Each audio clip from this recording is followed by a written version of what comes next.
میں تو ایک عیسائیوں کا بچہ تھا. مجھے تو اکثر میرے محلے داروں نے کہا کہ جب کلچے لینے کے لیے آتے ہو نا تو تندور کے ساتھ نہ لگا کرو یار, پیچھے کھڑے ہو جایا کرو, کلچے مل جائیں گے. برف والا کہتا تھا کہ یار وہ برف کے پھٹے پہ نہ بیٹھا کرو, لوگ اعتراض کرتے ہیں, وہ مجھ سے پھر برف نہیں لیتے عیسائی ہونے کے سبب سے. اس قرآن نے اسی ایک بے قدر چیز کو آپ لوگوں کے سامنے لا کے بٹھا دیا. یہ کس کا کمال ہے؟ یہ قرآن کا کمال ہے. یہی وہ نعمتیں ہیں کہ جس کو پڑھنے کے بعد, دیکھنے کے بعد میں اور میرے جیسے لاکھوں کروڑوں لوگ حلقہ بگوش اسلام ہو رہے ہیں. واقعہ یہ ہے کہ میں 22 سال 20 سال کی عمر میں اللہ سبحانہ و تعالیٰ نے جب شعور عطا فرمایا, تو شعور جب زندگی میں داخل ہوتا ہے تو سب سے پہلا سوال یہ کرتا ہے کہ what is the purpose of your life؟ زندگی کا مقصد کیا ہے؟ کہاں سے آئے ہو؟ کیا کر رہے ہو؟ اور جا کے کیا ہوگا؟ اسی لیے اقبال نے کہا تھا کہ خرد مندوں سے کیا پوچھوں کہ میری ابتدا کیا ہے, میں تو اس فکر میں رہتا ہوں کہ میری انتہا کیا ہے. جب شعور آتا ہے زندگی میں تو میں نے اپنے آپ سے پوچھا کہ میں کون ہوں, کہاں سے آیا ہوں, اور میری زندگی کا مقصد کیا ہے. اپنے مذہبی رہنماؤں کے پاس گیا, پوچھا کہ سر what is the purpose of my life? He said you should die for Jesus, you should live for Jesus. تمہارا جینا مرنا سب مسیح علیہ الصلوۃ والسلام کے لیے ہے. مسیح علیہ الصلوۃ والسلام نے اپنی جان کا کفارہ دے کے تمام انسانوں کے گناہوں کا کفارہ دیا, اور اب اس پیغام کو پوری دنیا میں پہنچا کے تم نے یہ ثابت کرنا ہے کہ ہم مسیح کے لیے جیتے ہیں, مسیح کے لیے مرتے ہیں. تو میں نے پوچھا کہ اس مقصد کے لیے پورا کرنے کے لیے مجھے کیا کرنا ہوگا. انہوں نے کہا کہ آپ کو اچھا سچا پکا مسیحی بننا ہوگا. وہ سفر شروع کیا کہ مجھے ایک اچھا سچا پکا مسیحی بننا ہے. اس کے لیے اس مسیحی تعلیمات کا مطالعہ کیا, پڑھا, سمجھا, اور چند ایک سوالات سامنے آئے.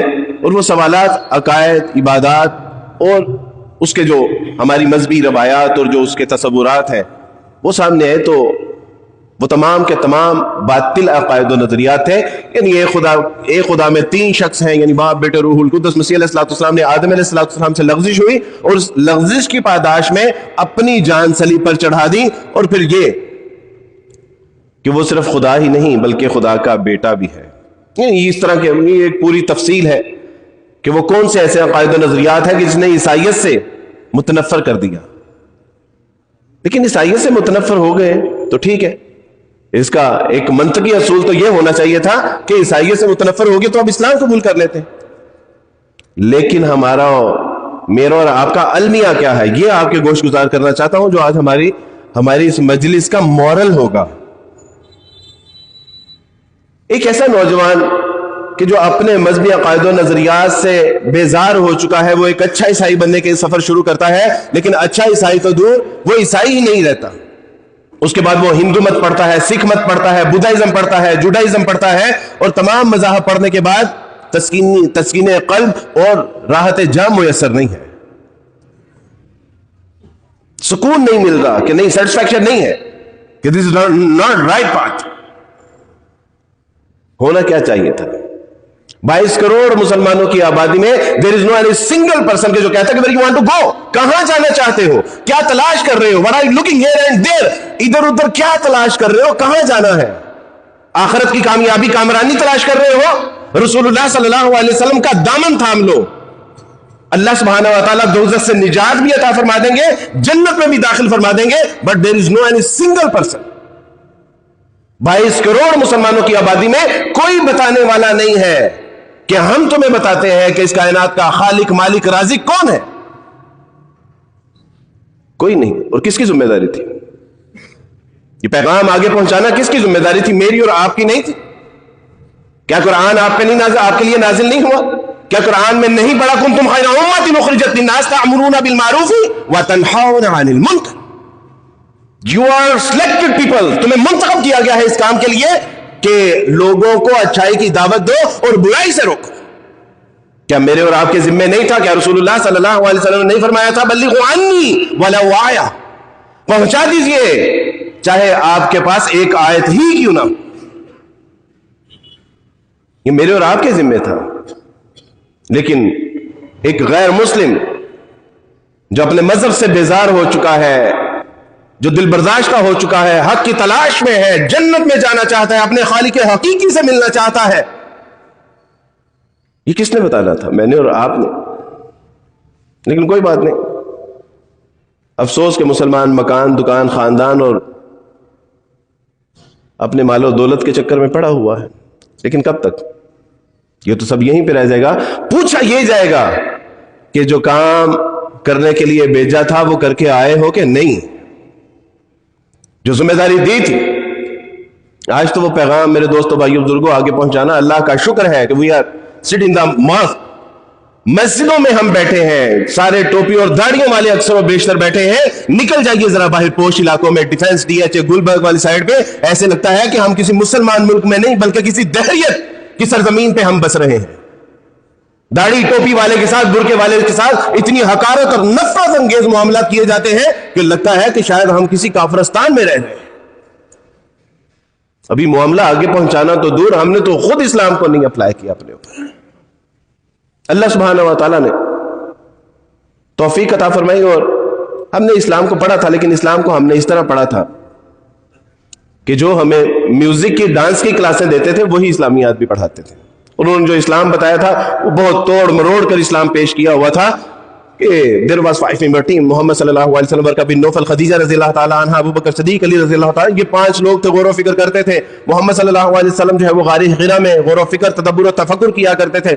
ابو بکر صدیق علاقائی کہانیاں اکٹھی کر کے لاتے، ورقہ بن نوفل تورات، زبور، انجیل سے چیزیں دیتے، اور انہوں نے اس کو کمپائل کیا، جمع و تدوین کیا، اور کہا کہ دس از دا ڈیوائن گائیڈنس، یہ کلام اللہ ہے۔ انہوں نے املاک کے اوپر قبضہ کرنا شروع کیا، اس کے لیے جہاد کا آغاز کیا، املاک کو لوٹا، اس کو مال غنیمت کہا۔ یہ محمد صلی اللہ علیہ وسلم کا ایک خود ساختہ لات، منات، عزیٰ، نائلہ، یغوث اور اس جیسے کئی دیوی اور دیوتا تھے، اسی میں سے ایک اللہ تھا جس کی یہ عبادت کرتے ہیں۔ یہ انہوں نے ہمیں بتایا، اور ہم نے بھی ان کی بات مان لی، ظالموں کی۔ کیونکہ جب ہم اپنی عقل کے دروازے اور کھڑکیاں کھول کے نہیں بیٹھتے تو پھر یہی حال ہوتا ہے۔ کہا کہ نہیں، انہوں نے اگر ہمیں اپنے مذہب کے بارے میں صحیح نہیں بتایا تو یہ اسلام کے بارے میں کیا پڑھائیں گے۔ اور پھر اللہ سبحانہ و تعالیٰ سے دعا کی کہ اللہ سبحانہ و تعالیٰ سے مجھے توفیق عطا فرمائیے کہ میں اسلام کا مطالعہ کر سکوں۔ اور پھر اللہ سبحانہ و تعالیٰ نے قرآن کو پڑھنے کا، سمجھنے کا موقع عطا فرمایا۔ قرآن مجید کو میں شروع میں جب میں نے اس کو لیا، پڑھنے کی کوشش کرتا تھا، کچھ سمجھ نہیں آتا تھا۔ آپ تو مسلمان ہیں، آپ کے تو گھر سے لوریوں میں آپ کو درود شریف، رسول اللہ صلی اللہ علیہ وسلم کی نعتیں، حمد و ثنا، معوذتین کی تلاوت کی جاتی ہیں۔ آپ کو پتہ ہوتا ہے کہ اس کا شان نزول کیا ہے، شان ورود کیا ہے، اور اس کے تمام واقعات قرآن مجید کے پس منظر میں کیا ہے، وہ آپ کو بخوب جو ہے وہ اس کا بتایا جاتا ہے، سنایا جاتا ہے۔ میں قرآن پڑھتا تھا، مجھے سمجھ نہیں آتے تھے۔ ایک بار ایک مسجد، اللہ سبحانہ و تعالیٰ جزائے کثیر عطا فرمائے ان مسجد والوں کو، کہ ان کی مسجد کے باہر اپنے دوست کا انتظار کر رہا تھا، تو وہ دوست کا انتظار کرتے ہوئے جب میں نے قرآن مجید کی آیت پڑھی، باہر لکھی ہوئی اس کا ترجمہ تھا، اور وہ آیت یہ تھی وَلَقَدْ يَسَّرْنَا الْقُرْآنَ لِلذِّكْرِ فَهَلْ مِن مُدَّكِرٍ، اور ہم نے قرآن کو آسان کر دیا، کوئی ہے کہ جو تم میں سے اس سے نصیحت حاصل کرے۔ اے انسانوں، اے کائنات کے لوگوں، اے مسلمانوں، اے پاکستان کے لوگوں، اے لاہور والوں، اے اسلام آباد کے لوگوں، اللہ سبحانہ و تعالیٰ نے اس قرآن کو آسان کر دیا، کوئی ہے کہ جو اس سے نصیحت حاصل کرنا چاہتا ہے۔ میں نے اللہ سبحانہ و تعالیٰ سے عرض کی کہ اللہ، یہ قرآن واقعی انسانیت کی رشد و ہدایت کے لیے، آخرت کی کامیابی اور کامرانی کے لیے اگر واقعتاً یہ آسان کر دیا گیا ہے تو اللہ میں اس سے نصیحت حاصل کرنا چاہتا ہوں۔ مجھے یاد ہے کہ اس کے بعد جب میں نے قرآن پڑھا تو قرآن نے اپنا آپ خود بیان کیا۔ جب میں نے گھر آ کے آیت پڑھی الحمدللہ رب العالمین، تو مجھے اس دن ریئلائز ہوا کہ مسلمانوں کا الہ، مسلمانوں کا رب اتنا عظیم الہ ہے کہ جو تمام کائنات کا رب ہے۔ الحمدللہ رب العالمین، تمام تعریفیں اس اللہ کے لیے ہیں جو رب ہے تمام جہان والوں کا۔ اور ہم نے کیا پڑھا تھا؟ خداوند تمہارا خدا اسرائیل کا خدا ہے، خداوند تمہارا خدا ابراہیم کا خدا ہے، خداوند تمہارا خدا عیسیٰ اور موسیٰ کا خدا ہے، خداوند تمہارا خدا رب الافواج۔ لیکن مسلمانوں کا الہ الحمدللہ رب العالمین، تمام جہان والوں کا رب۔ اور ہونا تو یہ چاہیے تھا کہ وہ رب اتنا عزیز، اتنا جبار، کہ جو کائنات کا رب ہے، جو کھلا رہا ہے، پلا رہا ہے، جو امن دے رہا ہے، جو عبادت کے لائق ہے، ہونا تو یہ چاہیے تھا کہ وہ بہت روب اور دبدبے والا ہے۔ لیکن اللہ سبحانہ و تعالیٰ نے فرمایا کہ میرے انسانوں کے دل بہت چھوٹے ہیں، کہیں ڈر نہ جائیں، تو فرمایا الرحمن الرحیم، کہ وہ بہت مہربان اور رعایت رحم کرنے والا ہے. مالک یوم الدین، دیکھو میں نے تمہیں اختیار دیا ہے، تم نیکی کرو برائی کرو، ایک دن جو ہے وہ اس کا جزا اور سزا کا معاملہ چپٹا دیا جائے گا. اور خبردار یاد رکھنا کہ دنیا میں تم شترے بے مہار بنے ہو، آخرت میں پکڑ ہوگی اور جو کمایا ہوگا اس کا عدلہ اور بدلہ کر کے حساب کتاب چپٹا کر دیا جائے گا، اور کوئی اس دن اللہ کا ہاتھ روکنے والا نہیں ہوگا. مالک یوم الدین. کوئی بات نہیں، آج یہاں بے انصافی ہے، عدالتیں انصاف نہیں کرتی، ظلم و زیادتی کے بازار گرم ہیں، لیکن ایک دن اللہ نے فرمایا اس دن اللہ حاکم ہوگا. اس دن کا وہ ایک ایسا جسٹس ہوگا کہ اس دن نہ کوئی رشوت چلے گی، نہ کوئی سفارش چلے گی، کیونکہ یا اللہ یہ کون سا کلام ہے؟ یہ کلام اللہ ہے. ایاک نعبد و ایاک نستعین. اللہ نے خود ہی بتا دیا فلسفہ عبادت کہ دیکھو تم میری عبادت کرتے رہنا، میرے آگے جھکتے رہنا، میرے آگے گریہ زاری کرتے رہنا، میرے آگے گڑ گڑاتے رہنا. اگر تم میرے آگے جھکے تو میں تمہیں در در پہ جھکنے نہیں دوں گا. اے میرے بندوں، میری عبادت کرتے رہنا اور مجھ ہی سے مانگتے رہنا، یہ فلسفہ عبادت ہے. اہدنا الصراط المستقیم. میں کائنات کے لوگوں جو غور کر رہے ہو، جو سوچ رہے ہو کہ کہاں جانا ہے، کامیابی اور کامرانی کی منازل کیا ہے، یہ راستہ درست ہے یا یہ راستہ درست ہے، اللہ سبحانہ و تعالیٰ نے فرمایا کہ یہ راستہ درست ہے. مسیح علیہ السلام سے زندہ قرآن، ان اللہ ربی و ربکم فاعبدوہ ھذا صراط مستقیم. اور میرا اور تمہارا رب تو وہ اللہ ہے، بس اسی کی عبادت کرو اور یہی تو سیدھا راستہ ہے. اہدنا الصراط المستقیم. یہ ہے وہ سیدھا راستہ جو انبیاء علیہ السلام کا تھا، جو صدیقین کا تھا، جو شہداء کا تھا، جو صالحین کا تھا، جو مومنین کا ہے. یہ ہے وہ سیدھا راستہ. اہدنا الصراط المستقیم. اے اللہ ہمیں سیدھی راہ پہ چلا. پتہ چلا کہ یا اللہ یہ مسلمانوں کا الہ اور مسلمانوں کی کتاب اتنی عظیم کتاب ہے. میں نے ہلکا سا غور کیا کہ یہ کتاب اگر کتاب اللہ ہے تو تورات کے ساتھ جو ہوا، زبور کے ساتھ جو ہوا، انجیل کے ساتھ جو ہوا، وہ خود کہتی ہیں کہ تم نے خداوند اپنے خدا کے کلام کو بگاڑ ڈالا. کہیں 66 کتابیں ہیں، کہیں 73 کتابیں ہیں. کہتے ہیں کہ کتاب میں تحریف نہیں ہوئی، 7 کتابوں کا فرق ہے. کہیں مورمن کی الگ ہے، پروٹیسٹنٹ کی الگ ہے، کیتھولک کی الگ ہے. کہتے ہیں کہ تحریف نہیں ہوئی. تو میرے ذہن میں تھا کہ اگر یہ تمام کلام اللہ تھے، اگر ان میں تحریف ہو چکی ہے، قرآن خود اس کی تصدیق کرتا ہے، تو پھر قرآن میں تحریف کیوں نہیں ہو سکتی؟ تو قرآن نے کہا کہ الف لام میم ذالک الکتاب لا ریب فیہ ھدی للمتقین. الف لام میم یہ وہ کتاب ہے کہ جس میں شک شبہ نہیں، اس میں شک اور شبہ کا شائبہ بھی نہیں ہو سکتا. اِنَّا نَحْنُ نَزَّلْنَا الذِّکْرَ وَإِنَّا لَهُ لَحَافِظُونَ. بے شک اس قرآن کو ہم نے ہی نازل کیا ہے اور ہم خود ہی اس کی حفاظت کرنے والے ہیں. یہ کلام اتنا عظیم، اتنا عجیب و غریب کلام کیوں؟ کیونکہ اللہ وحدہ لا شریک ہے، محمد صلی اللہ علیہ وسلم خاتم النبیین ہے. آپ علیہ الصلوۃ والسلام کے بعد اب کوئی نبی نہیں آئے گا. ہاں جھوٹے کذاب مکار تو آ سکتے ہیں، نبوت کا دعویٰ تو کر سکتے ہیں، لیکن من جانب اللہ آخری نبی رسول اللہ صلی اللہ علیہ وسلم ہے. بحیثیت مجموعی امت کا عقیدہ ہے کہ آپ علیہ الصلوۃ والسلام کے بعد اب کوئی نبی نہیں. اور نبی تو اس لیے بھی آتے تھے کہ بعض پہلی تعلیمات میں جو تحریف و تبدل کر دیا جاتا تھا ان کی اصلاح بھی ہوتی تھی، عقائد و نظریات کی تطہیر بھی ہوتی تھی. اب چونکہ نبی کوئی نہیں آنا تو اللہ سبحانہ و تعالیٰ نے کتاب اللہ کی حفاظت کی ذمہ داری لے لی. This is the last and final statement. اب اس کے بعد کوئی کتاب نہیں ہے، اس لیے اب اس کتاب کی حفاظت کا ذمہ بھی اللہ سبحانہ و تعالیٰ نے لے لیا. میں کیا کیا بتاؤں آپ کو اس مختصر نشست میں کیا کیا عرض کروں کہ قرآن کے کیا کیا عجائبات ہیں. اللہ سبحانہ و تعالیٰ جنت الفردوس میں اعلیٰ درجات عطا فرمائے ڈاکٹر اسرار رحمت اللہ علیہ کو.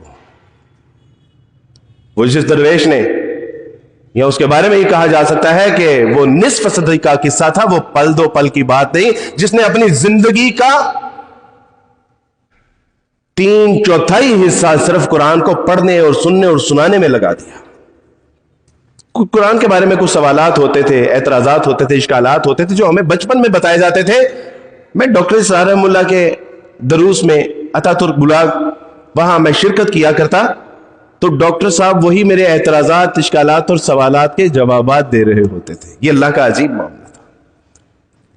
اللہ سبحانہ و تعالیٰ القاء بھی تو کر دیتے ہیں نا، خیال، احساس، جذبات بھی تو پیدا کر دیتے ہیں کہ میرا ایک بندہ جو حق کا متلاشی ہے وہ آ رہا ہے آپ کے دروس میں، اور وہ ڈاکٹر صاحب انہی سوالات کے جوابات دے رہے ہیں. تو وہی کبھی سورہ مائدہ تھی، کبھی سورہ آل عمران تھی، کبھی سورہ مریم کے دروس چل رہے ہوتے، اور جو اعتراضات ہوتے تھے ان کے اشکالات اور سوالات کے جواب دے رہے ہوتے. اور ڈاکٹر صاحب رحمۃ اللہ علیہ وہ شخصیت تھی کہ جنہوں نے زمانہ عیسائیت میں ہی مجھے یہ کہہ دیا تھا کہ بیٹا ایک دن تم ضرور مسلمان ہو جاؤ گے. اور پھر اس درویش کی بات اللہ سبحانہ و تعالیٰ نے ایک دن پوری کر دی. اور میں حیران ہوتا ہوں کہ انہوں نے صرف یہ بات نہیں کی تھی کہ عبد الوارث ایک دن مسلمان ہو جائے گا، انہوں نے یہ بھی کہا تھا کہ ایک دن امریکہ ذلیل و رسوا کر کے جو ہے وہ افغانستان سے نکالا جائے گا. انہوں نے یہ بھی کہا تھا کہ عرب ممالک کن ممالک کے ساتھ اتحاد کریں گے. انہوں نے یہ بھی بتایا تھا کہ ترکی کا، روس کا، چین، پاکستان اور ایران کا ایک بلاک بنے گا. انہوں نے موجودہ حالات کے اوپر اتنی پیشن گوئیاں کی کہ ہم سامنے بیٹھ کے دروس سنا کرتے تھے، اور میں کہتا تھا کہ بابا جی کو کیا ہو گیا ہے، کبھی امریکہ ذلیل و رسوا ہو کے نکالا جائے گا امریکہ افغانستان سے؟ How it's possible. اور پھر 2021 میں ہم نے دیکھا کہ جو قرآن کی نگاہ سے عالم کو دیکھتا ہے اللہ سبحانہ و تعالیٰ اس کو وہ کچھ دکھاتے ہیں جو وقوع پذیر ہونے والا ہوتا ہے. یہ قرآن کہ جس کی ہم نے کوئی قدر نہیں کی، اللہ کی قسم اس قرآن کی قیمت اگر 50,000 رکھ دی جائے نا تو آپ اسے خریدیں گے بھی، آپ اسے بچوں کو پڑھائیں گے بھی، اس کو یاد بھی کروائیں گے، آپ اس کی قدر و منزلت بھی کریں گے، اس کے سنبھال اور سینس کے بھی رکھیں گے. کیوں؟ کیونکہ پیسے لگائے ہوئے ہیں. آج یہ ٹوٹی پھوٹی مسجدوں میں، پھٹی ہوئی صفوں میں جو علماء کرام اپنی پوری زندگی لگا دیتے ہیں نا آپ کے بچوں کو مفت قرآن مجید پڑھانے میں، سکھانے میں، سمجھانے میں، اس لیے اس کی قدر نہیں ہے. میتھ، بایولوجی، سائنس اور ٹیکنالوجی کی قدر اس لیے ہے کہ لاکھوں روپے فیس دے کے ہم اپنے بچوں کو سکھاتے ہیں، لیکن وہ قرآن کہ جس کو کائنات کی کامیابی اور کامرانی کے لیے اللہ نے نازل کیا، اس کو ہم نے جو ہے وہ مال مفت دل بے رحم کر دیا. یہ قرآن کہ جس کے بارے میں اللہ سبحانہ و تعالیٰ نے ارشاد فرمایا کہ یہ وہ کلام ہے کہ جو کسی پہاڑ کے اوپر نازل کیا جاتا نا. ڈاکٹر صاحب رحمۃ اللہ علیہ جھوم جھوم کے اس آیت کو پڑھا کرتے تھے کہ لو انزلنا هذا القرآن على جبل لرأيته خاشعا متصدعا من خشية الله وتلك الأمثال لنضربها للناس. کہ یہ کتاب، یہ کلام، یہ میرے رب کا، یہ کسی پہاڑ کے اوپر اگر نازل کیا جاتا تو وہ پہاڑ دبتا، پھٹتا، ریزہ ہو جاتا. لیکن ہم نے اس کی کیا قدر کی؟ ہم نے اس کو جادو اور ٹونے کے لیے مختص کر دیا، ہم نے اس کو جو ہے وہ نکاح کے دوران بچی کے سر کے اوپر رکھنے کے لیے مختص کر دیا، ہم نے جن اور جو ہے وہ آسیب کو بھگانے کے لیے اس کو مختص کر دیا. یہاں پھر بہت احسان کیا کہ کوئی مر رہا ہو تو اس کے سر پہ بیٹھ کے یاسین کی تلاوت کرنا اس کا مقصد سمجھ لیا. اللہ نے تو اس کے یہ ہو سکتے ہیں مسئلہ، لیکن اللہ سبحانہ و تعالیٰ نے تو اس کو انسانیت کی رشد و ہدایت کے لیے نازل کیا تھا. یہ تو کامیابی اور کامرانی کے لیے نازل کیا گیا تھا. اور کیا خوبصورت اقبال نے اس کے بارے میں تبصرہ کیا تھا. اقبال کہتے ہیں کہ ہر کوئی مست میں ذوق تنا آسانی ہے، یہ مسلمان ہے کہ انداز مسلمانی ہے، وہ زمانے میں معزز تھے مسلمان ہو کر، اور ہم خوار ہوئے تاریک قرآن ہو کر. اور اقبال کی زبان سے اگر پوچھے کہ اقبال یہ کلام کیا ہے تو اقبال کہتے ہیں کہ فاش گویم آج درد المزمرست ای کتابیں نیست چیزیں دیگر است مثل حق نام ہم پیداستیں زندہ و پائندہ و گویاست. اقبال کہتے ہیں کہ اگر تم مجھے اجازت دو اور میں تمہیں بتاؤں کہ یہ کلام کیا ہے، تم میرے اوپر اگر فتوے نہ لگا دو تو وہ یہ ہے کہ یہ محض کتاب اللہ نہیں ہے، یہ محض کتاب نہیں ہے. کتابیں تو پڑھی جاتی ہیں، بوسیدہ ہو جاتی ہیں، دوبارہ تحریر کی جاتی ہیں، افکار و نظریات تبدیل ہو جاتے ہیں. یہ کتاب نہیں ہے. 1400 سال سے اس کے اندر سے علوم و فنون کے موتی نکالے جا رہے ہیں، لیکن پھر بھی مفسرین کہتے ہیں واللہ عالم. اقبال کہتے ہیں کہ یہ محض کتاب نہیں ہے. اس کتاب کا اعجاز یہ ہے کہ اس سے باتیں کرو تو یہ باتوں کا جواب بھی دیتی ہے. مسلمان کبھی اپنی زندگی کے مسائل پوچھ تو صحیح، اس سے پوچھ تو صحیح کہ آج عالم انسان میں انسان مسلمان ہی کیوں ذلیل و رسوا ہے؟ کبھی پوچھ تو صحیح کہ اگر عورتوں کی عزت دری کی جا رہی ہے تو مسلمان کیوں ہیں؟ کبھی پوچھ تو صحیح کہ اگر فاسفورس بم گرائے جا رہے ہیں تو مسلمان ممالک کیوں ہیں؟ کبھی پوچھ تو صحیح کہ بچے بوڑھے اور جوانوں کو روندا جا رہا ہے تو وہ مسلمان ہی کیوں ہیں؟ اقبال نے اس کا بھی بتایا. اقبال نے کہا کہ خوارزم ہجوری قرآن شدی شکوا سنجے گردش دوران شدی.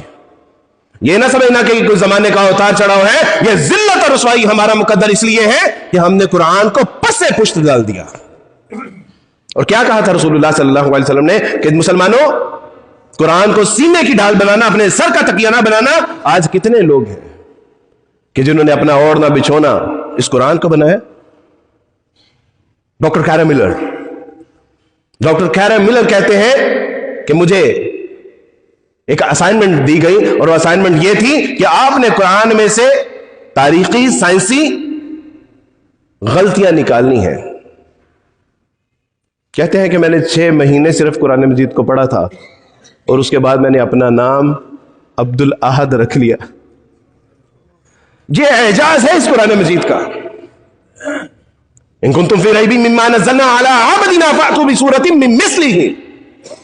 اگر تمہیں شک ہے تو پھر لے آؤ اس جیسی کوئی ایک ہی سورت لے آؤ. فَإِن لَمْ تَفْعَلُوا وَلَن تَفْعَلُوا. اور تم اگر نہ کر سکو اور تم ہرگز نہیں کر سکتے, because this is the last and final statement, this is the کلام اللہ, کہ جس کو آج ہم نے محض ختم درود, دم درود اور جادو ٹونے کی کتاب بنا لیا ہے. میرے دوستو بھائی بزرگوں, لوٹنا پڑے گا. دوڑ پیچھے کی طرف گردش ایام, تو ہماری کامیابی اور کامرانی آگے نہیں پیچھے ہے.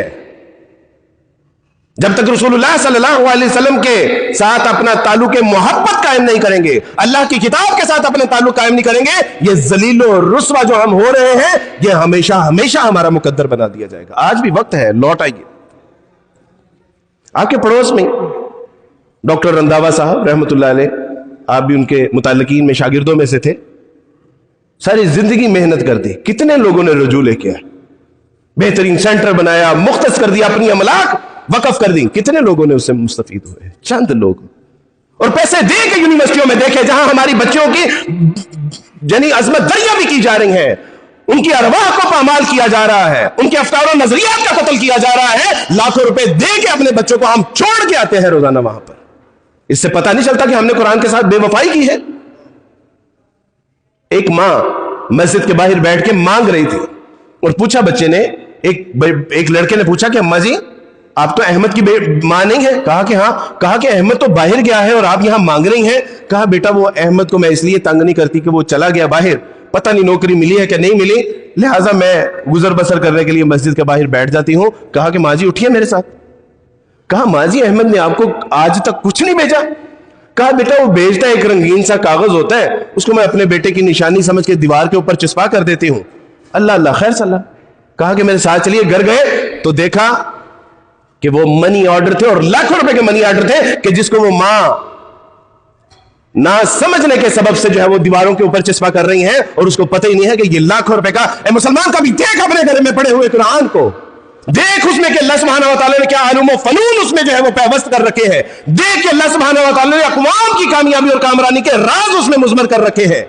خدا تجھے کسی طوفان سے آشنا کر دے کہ تیرے بحر کی موجوں میں اضطراب نہیں, تجھے کتاب سے ممکن نہیں فرار کہ تو کتاب خواہ ہے مگر صاحب کتاب نہیں. اقبال کہتے ہیں کہ تو کتاب تو پڑھی جا رہا ہے طوطی کی طرح, لیکن تجھے سمجھ نہیں آ رہی کہ اللہ سبحانہ و تعالیٰ نے اس نے تیری کامیابی اور کامرانی کا راز کہاں چھپا رکھا ہے. اس کتاب کو